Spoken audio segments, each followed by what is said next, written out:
السلام عليكم ورحمة الله وبركاته. عاملين ايه؟ اخباركم ايه؟ وحشتوني من زمان. يلا بينا ان شاء الله نعمل معاكم اكلة صعيدية تمام من التراث الصعيدي. اكلة كده حلوة بيعملوها في الافراح والمناسبات ودايما في الاعياد بصراحة. الاكلة دي هي ايه؟ الفطير بالتقلية والشوربة. حاجة كده عظمة روعة. اول حاجة كده بنجيب 3 4 بصلات حلوين كده معتبرين.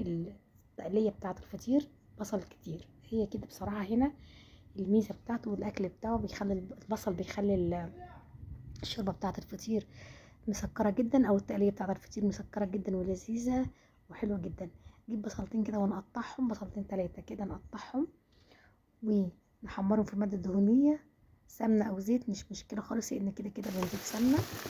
وهنا لو استخدمنا الزيت هيبقى مش مشكله يعني. لو حابه تستخدمي سمنه مش مشكله، استخدمي سمنه مفيش مشكله خالص. لحد ما البصله بتاعتنا كده تحمر وتبقى لونها دهبي وجميل كده، هننزل ايه بالصلصه بتاعتنا ونشوف هنعمل ايه.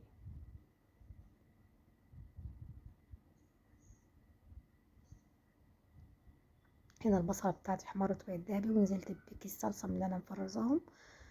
اللي عنده طماطم معصوره جاهزه تمام، واللي عنده صلصه متفرزه برضو تمام، مش هتقول لا، تبقى طعمها جميل وبتأدي الغرض. والحمد لله هنا ولعت كده هنا على الحمام بتاعي يتسلق، وكمان كان معاه بط. هنا ايه بوريهم لكم. وهنا بقى اختي كانت بتعجن الفطير اللي هنعمله، اللي هو الفطير الصعيدي على اصوله.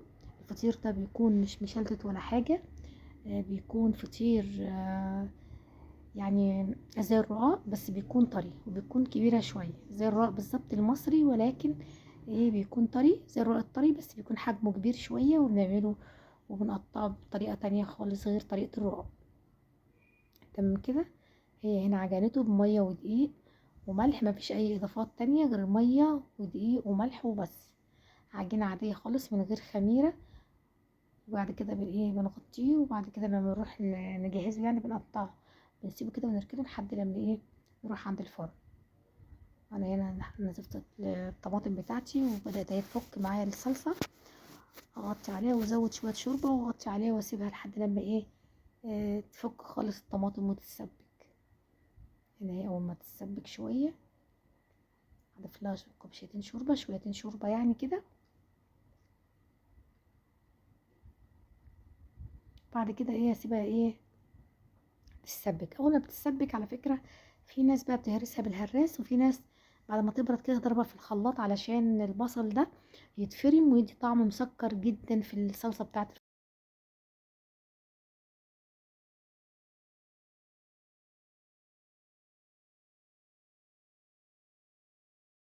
هنا الحمام بتاعي استوى، بطلع الحمام اللي استوى عشان ما يتفرعش واحتفظ بشكله كده حلو سليم، يعني ما يتقطعش مني ولا يتكسر ولا حاجه. بطلعه وارصه في صينيه كده، ولما يبرد بحط له الصلصه.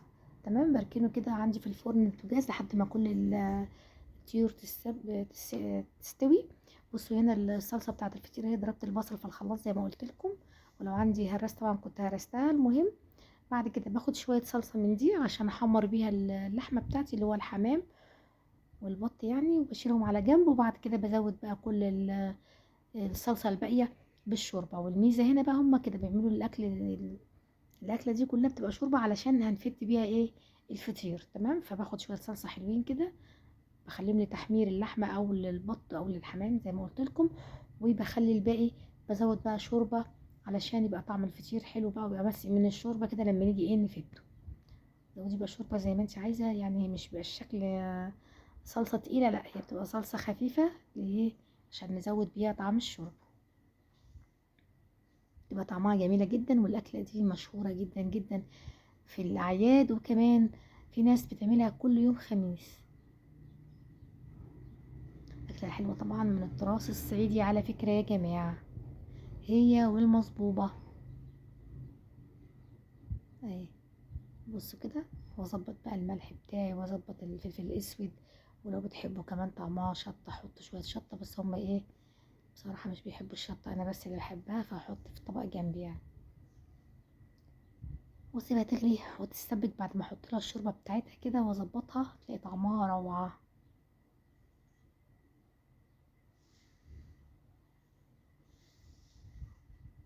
كل ما تحتاجيها من اللي هي محتاجه شوربه ايه تزوديها. كل ما تحطي شوربه على فكره الطعم بيبقى مسكر وجميل. لان احنا مش عايزينها صلصة حادقة يعني. كل الصعايدة طبعا عارفين الاكلة دي.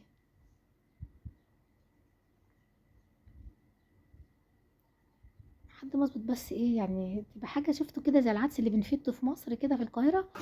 شبيه بكده يعني، بس طبعا ده بقى فطير بسمنة ولحمة والكلام ده. بس كده بقى خلاص، هنا هحط الملح بتاعي والفلفل الاسود واقوم ايه نغطيه عليها، ونشوف بقى هنعمل الفطير ازاي. هنشوف عادي خالص زي الرقاق، ونسويه في الفرن البلدي الجميلة. وبعد كده كمان هنحمر اللحمة فيها، فهيبقى شكلها ما شاء الله جميلة. يلا بينا نخش بقى هنا، خلاص انا هغطي عليها. نجيب هنا، بصوا بنجيب صينية ونحط عليها دقيق عشان نقطع بقى الفطير بتاعنا، او على الطبلية زينا كده زي ما انت تحبي يعني. وبقطع الفطير الحجم اللي انت عايزاه، طبعا هو بيكون حجم صغير عشان ده فطير مش ايه، مش هنشلتته ولا هنطبقه ولا حاجة، لا. ده يكون فطير زي الرقاق كده، فيكون حجم صغير زي الرقاق واكبر منه بسيط يعني. نقطع كل الكمية وبعد كده نداريها ايه بقماشة مبلولة مية عشان ما ينشفش مني لما اجي انشفه. او تحطي عليه دقيق برضو، وفي نفس الحالة برضو تغطيه برضو بقماشة عشان برضو ما ينشفش، او كيس بلاستيك. قطعنا كل الكمية هنا، وبعد كده هغطيها بقى واحط دي على جنب. وبعد كده هنفرد او ننشف الفطير او الايه الرقاق الطري على الطبلية. كل واحدة هتقعد على الطبلية عند الفرن وهننشفه. بس بعد ما نخلص كل الكمية، عشان الكمية كانت ما شاء الله طبعا ايه كتير.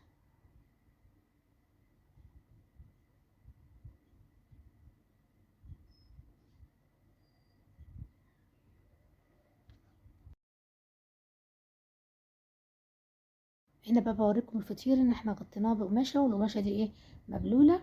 وبعد كده نبتدي ايه ننشف بقى الفطير. هنا كده جبت فطيرة، بص انا ماسكة بس بايد، محدش كان لسه جاي يصورني. بوريكم بنشف الفطيرة ازاي. كبرها كده، خليها مدورة او مربعة، وبعد كده هنشف بايديا الاتنين وافردها.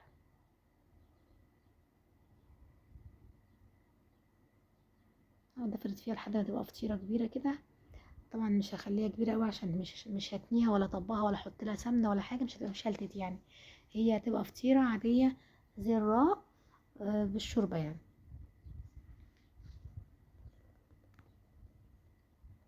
بس كده ما شاء الله لحد ما كبرتها. وبعد كده ايه بلفها بقى واحطها ايه في الفرن البلدي.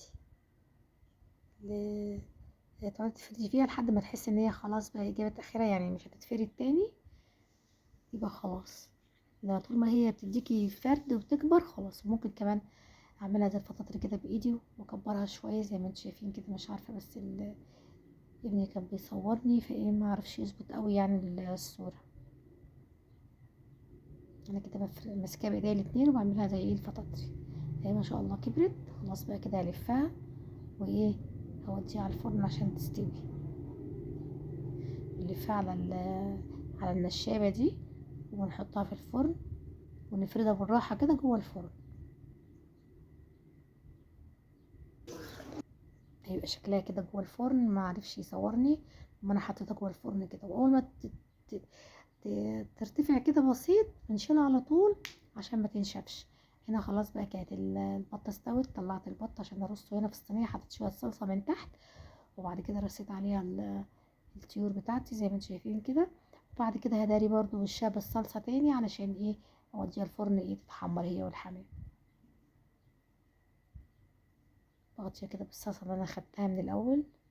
واحط بقى وملح وكمون وفلفل اسود، كزبره كمان على اللحوم بتاعتي او على الطيور بتاعتي، وادخلها على الفرن على طول. تبقى ريحتها ايه جميله جدا. وكذلك برضو هنا الصلصه بتاعتي والملح والكمون، واظبط كل حاجه وعلى الفرن على طول. يبقى الفطير من شغال من قدام، ودول ايه في الفرن يحمروا من ورا.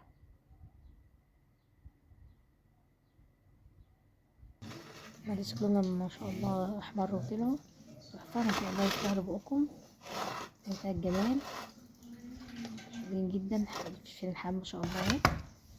وادي كمان صينية البط. بصوا الجمال، حاجة تفتح النفس روعة. كده بقى ايه الفطير كمان هنقطعه. ده الرقاق اهو الطري، او الفطير الصعيدي زي ما قلت لكم. هنقطعه بقى هنا في صينية التقديم، او في القارب دوت، او في الطاجن دوت. هنقطعه حتت حتت كبيرة كده مش صغير قوي. وبعد ما نقطعه هنحط عليه شوية سمنة ونقلبه عشان ايه ما يعجنش، يبقى السمنة عامله له عازل كده وطعمه برضه في نفس الوقت لذيذ. والسمنة طبعا بتكون سمنة بلدي يا بنات.